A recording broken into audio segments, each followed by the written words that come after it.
ده الحاج نبيل الكرد، مواطن فلسطيني عربي ساكن في حي اسمه حي الشيخ جراح، وهو أحد أحياء مدينة القدس الشرقية في دولة فلسطين. ومن حوالي أسبوعين لقى الحاج نبيل نفسه مطالب إنه يسيب المكان اللي عاش فيه طول عمره هو و28 أسرة من أسر الحي اللي فيه ذكرياتهم وحياتهم كلها، وبيتهم في الأول وفي الآخر ملكهم هم، بيتهجروا منه عشان يسكن مكانهم أسر إسرائيلية بيقولوا إن البيت ده بتاعهم مع إن عمر الحاج نبيل اللي عاش في البيت ده أطول من عمر الوافدين الجدد أصلا. والحلين المتاحين قدام الحاج نبيل الكرد إنه يا إما يسيب بيته يا إما يأجر بيته اللي بتنتقل ملكيته لواحد ما يعرفوش، واللي هيتملك البيت ده بعد وفاة الحاج نبيل الكرد اللي تحول من ملك للبيت لمستأجر. وعشان نعرف ليه ده ممكن يحصل لواحد عايش في بيته اللي بيتملكه ويجي عليه محتل يطلب منه إنه يهجر أرضه، خلينا نبص للحكاية بصة سريعة من الأول. في أواخر القرن ال19 كانت الإمبراطورية العثمانية بتسيطر على أراضي فلسطين، ووفقا للسجلات العثمانية سنة 1878 كان 87% من عدد سكان فلسطين من معتنق الدين الإسلامي، و10% مسيحيين، و2% بس من اليهود، وكلهم كانوا بيتكلموا اللغة العربية كلغة رسمية للبلاد. ووقتها الديانات الثلاثة كانوا بيعيشوا مع بعض في سلام ووئام. وبسبب إن الدولة العثمانية شاركت في الحرب العالمية الأولى وكانت بتلعب مع الفريق الخسران، فانقض عليها بريطانيا وفرنسا، واحتلت الدولة العثمانية بالكامل من بريطانيا قبل حتى ما الحرب تخلص. وتم الاتفاق بين بريطانيا وبين عيلة روتشيلد اليهودية إن فلسطين هتكون أول وطن حقيقي لليهود، والوعد ده اتسمى تاريخيا باسم وعد بلفور. وفي نفس الوقت كان اليهود بيعملوا استيطان غير مباشر في أراضي فلسطين، وبدأت أفواج اليهود تزيد في شكل رحلات لأراضي فلسطين على مدار سنين طويلة، ودي كانت البداية في إنشاء دولة ووطن حقيقي بيجمع اليهود. ولو عايز تعرف تفاصيل القصة كاملة بتاعت الفترة دي وإيه اللي حصل بالظبط، شوف الفيديو القديم بتاع تاريخ الصراع الفلسطيني الإسرائيلي اللي هتلاقيه في أول كومنت لو أنت بتتفرج على الفيسبوك، وفي الديسكريبشن لو أنت بتتفرج على اليوتيوب. المهم إن دي كانت أول خطوة إن يبقى في موافقة دولية على وجود اليهود في المنطقة. وفي سنة 1947 أعلنت منظمة الأمم المتحدة إن فلسطين هيتم تقسيمها لدولتين، فلسطين للفلسطينيين وإسرائيل لليهود. وبعدها بسنة قامت حرب 48 اللي كانت إسرائيل بتحارب فيها مصر والأردن والعراق والسعودية ولبنان. وبعد خسارة الدول العربية للحرب تم تهجير أكتر من 700 ألف مواطن فلسطيني بره بيوتهم وبقوا لاجئين في الدول العربية المجاورة. وفي سنة 1956 أعلنت وزارة الإنشاء والتعمير الأردنية بالتعاون مع وكالة الأمم المتحدة لإغاثة وتشغيل اللاجئين الفلسطينيين عن مشروع لإسكان عدد من لاجئي النكبة. وكان الاتفاق إن الأهالي هتدفع ثمن رمزي للبيوت دي لحد ما تقدر إنها تتملكها. وفي مصر بقى وفي نفس الوقت كان الوضع مختلف في الأحداث ولكنه كان متشابه في القضية، وتقدر برضو تعرف تفاصيل أكتر من الفيديو اللي في أول كومنت. ولكن إحنا هنتكلم من أول حرب 67 اللي سيطرت فيها إسرائيل على الضفة الغربية وقطاع غزة وشبه جزيرة سيناء ومرتفعات الجولان في سوريا. وده كان ضد القرار الدولي بتاع الأمم المتحدة واللي أصدرت قرار 242 اللي بيجبر إسرائيل إنها تنسحب من الأراضي اللي احتلتها، ولكن إسرائيل لم تمتثل للقرار، وبقت إسرائيل دولة بتحتل أراضي فلسطين مرتين، مرة بموافقة دولية لما تم تقسيم فلسطين في سنة 47، ومرة وسط وجود رفض دولي لما احتلت أراضي مصر وسوريا وفلسطين في سنة 67. وبكده ما بقاش حي الشيخ جراح اللي بيسكن فيه حوالي 3000 مواطن فلسطيني تحت السيادة الأردنية، وبقى تحت سيطرة جيوش الاحتلال. وابتدى النزاع القضائي قائم بين قوى الفلسطينيين اللي معاهم ورق بيثبت حقهم في بيوتهم وقوى الاستيطان الإسرائيلي على ملكية المنازل اللي بتسكنها 28 عيلة من العائلات الفلسطينية. وفي سنة 1972 اتسجلت البيوت باسم اليهود. وفي سنة 1983 رفع الإسرائيليين دعوة ضد 23 عيلة من عائلات الشيخ جراح، ولجأ الأهالي الفلسطينيين لمحامي إسرائيلي، وتم الإقرار ضمنيا بأحقية المستوطنين الإسرائيليين في ملكية الأراضي مع حق وجود الفلسطينيين فيها مقابل دفع أجر رمزي للمستأجر. يعني الإسرائيليين هم ملاك البيوت والفلسطينيين هيأجروها منهم. وفي سنة 1991 اكتشف أهالي الحي إن توسيا كوهين المحامي الإسرائيلي اللي كان بيدافع عنهم باعهم، واعترف قدام المحكمة إن الحي إسرائيلي مش فلسطيني. وفي سنة 2008 تم طرد عيلة الشيخ كرد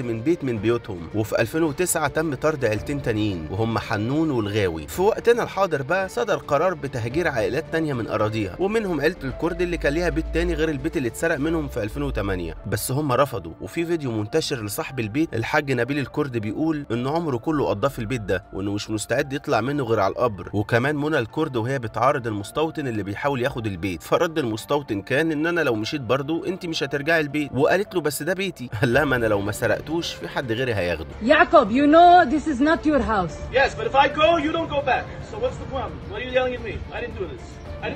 وأصرت قوات الاحتلال إنها تمارس الإخلاء القسري لبيوت الفلسطينيين وتطلعهم منها بالقوة، واعتدت عليهم أكتر من مرة وهم خارجين من المسجد الأقصى بعد قضائهم للصلوات في شهر رمضان. وفي المقابل الأهالي قاوموا باستماتة ورفضوا يسيبوا بيوتهم، وطبعا لأنهم مش موافقين على حل الإيجار من المستوطنين الإسرائيليين. إسرائيل حاولت تحل المشكلة بطرق تانية، يعني بعد احتلالها التاني في 67 ولحد سنة 81 كانت بتقترح إن الأسر الفلسطينية اللي عايشة في الحي إنهم لو عايزين يتملكوا البيوت سهلة وبسيطة تملكوها، ولكن كمواطنين إسرائيليين خدوا الجنسية الإسرائيلية. وده حل ممكن يحل مشكلة أفراد ولكنه بينسف القضية تماما. عشان كده الأهالي رفضوا الحل ده، وإسرائيل بتعتبر إن أهالي الحي قدامهم الحل وهم اللي رافضينه، وإن كده الفلسطينيين هم اللي بيرفضوا التسوية. وفضل الصراع مستمر لحد وقتنا هذا، وقوات الاحتلال الإسرائيلي بتهاجم أهالي الحي وبتطردهم من بيوتهم بالإجبار، وفي المقابل أهالي حي الشيخ جراح بيقاوموا اللي بيحصل ده. وكرد على العنف تم توجيه ضربات بالصواريخ بحوالي أكتر من 1000 صاروخ من حماس على إسرائيل، وبالأخص على تل أبيب، وده خلى إسرائيل ترد بإطلاق صواريخ على غزة. واتقتل في خلال الاشتباكات دي 6 من الإسرائيليين مقابل 35 شهيد من غزة، منهم 12 طفل. ومن كام يوم طلب النائب العام الإسرائيلي تأجيل عملية الإخلاء القسري لحد ما يشوفوا طريقة تانية يهدوا بيها الرأي العام عليهم، بعد ما عدد كبير من الشخصيات العامة وصف اللي بيحصل ده بالمجازر وبالاحتلال والوحشية. وكل ده بفضل مقاومة شباب القدس الشرقية للتهجير اللي بيتم من جانب جنود الاحتلال الإسرائيلي. طب ليه إسرائيل مصرة إنها تاخد بيوت الحي ده وتحط فيه مستوطنين يهود؟ عدد سكان القدس الشرقية من الفلسطينيين هو أكتر من 300,000 والمحتلين حوالي 200,000، فاللي بيحصل ده محاولة من محاولات كتيرة عشان يزودوا عددهم في القدس، لأنهم مهما احتلوا وزوروا صعب يكتسبوا شرعية وهم عددهم قليل. ولو أنت لسه مهتم تعرف معلومات أكتر عن تاريخ القضية الفلسطينية تقدر تتفرج على الفيديو اللي في الكومنتات والديسكريبشن، والفيديو اللي بتتفرج عليه دلوقتي ده من إعداد الأستاذة مارينا نشأت. كل الشكر، وما تنسوش تعملوا لنا فولو عشان تتابعوا الفيديوهات الجديدة، وتعملوا فولو لأحمد رضا عشان هو اللي منتج الفيديو ده. ويا رب نكون وصلنا الرسالة صح. سلام.